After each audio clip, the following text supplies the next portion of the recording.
Greetings everyone. This is my new channel where I will share my game dev journey as well as the tips and tricks that I have learned along the way.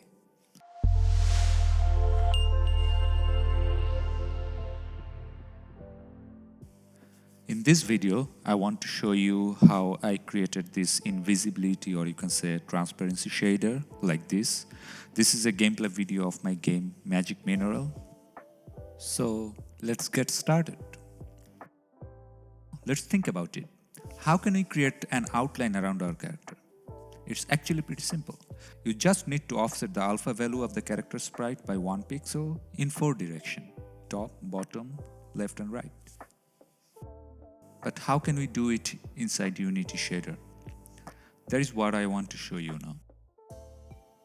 For this particular shader, we are going to use URP, Universal Render Pipeline. There are plenty of videos about how to set up Universal Render Pipeline, so I'm not going to talk about that.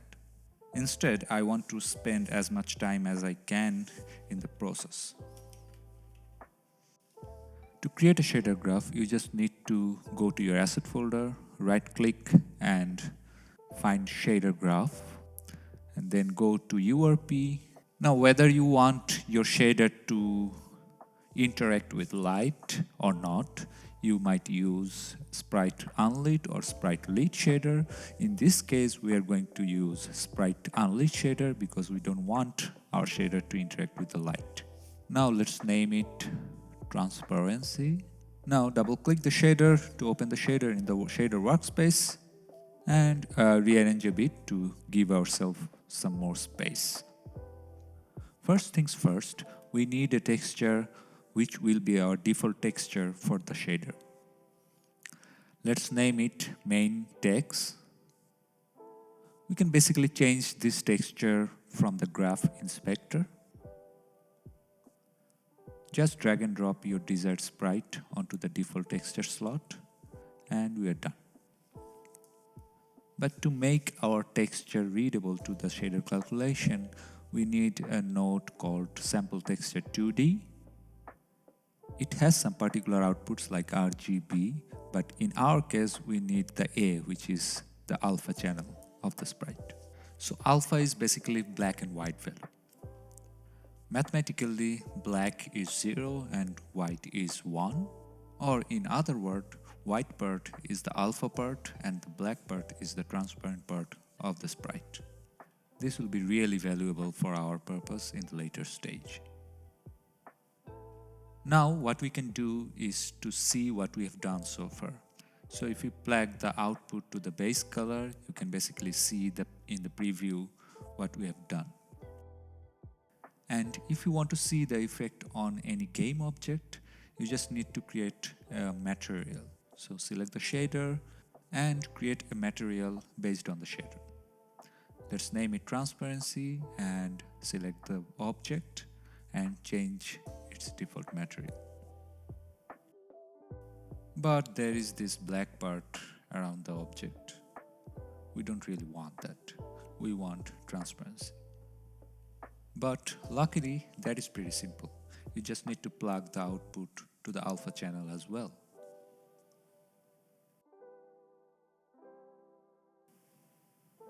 Now, let's dive into the fun part. To manipulate our sprite, we actually need to manipulate its UV coordinates. There is a note for that as well. You have to keep in mind that the width and the height of the UV is basically 1. So say your texture is 64 pixel by 64 pixel. So if you want to move the sprite 1 pixel horizontally or vertically, you just need to put 1 by 64 value in X or Y. Now, although our sprite is actually 64 by 64 pixel, it could be basically any other size as well. It could be 32 by 32 pixel. It could be 16 by 16 pixel. So what we need for the shader is to calculate this number 1 by 64 or 1 by 32 based on the texture size. And guess what? We have a node for that as well.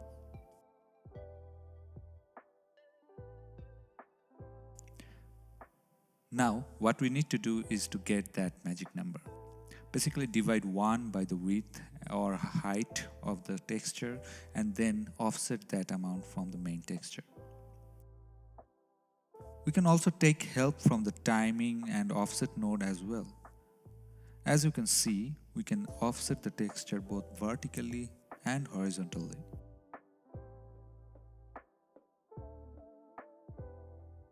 Now let's split the input into separate X and Y so that we can manipulate X and Y separately. We can do that with a vector 2 node.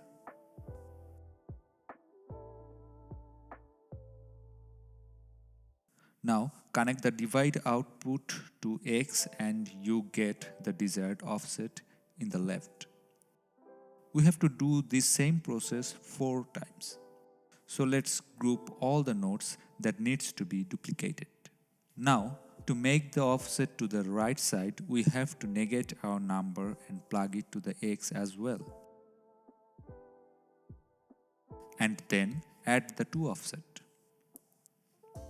I'm speeding up the process for the vertical offset.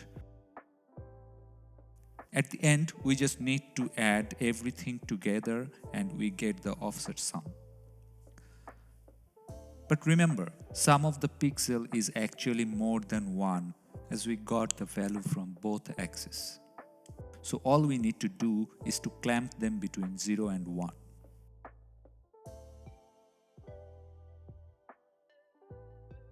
The only thing left to do is to subtract the original alpha from this and we get our desired outline. Now, what if we need a specific color for the outline? So let's introduce a new input field which is a color field. Let's name it stroke color.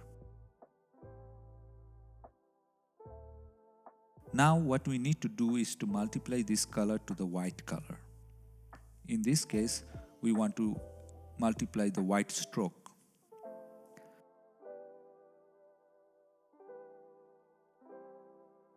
Now let's plug the result to the base color.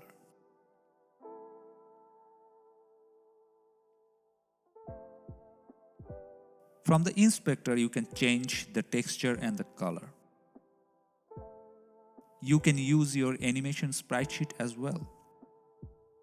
Change the color according to your palette and ta-da! You get an outlined, or as I call it, invisibility shader, just like me. Please consider subscribing the channel for more tips like this.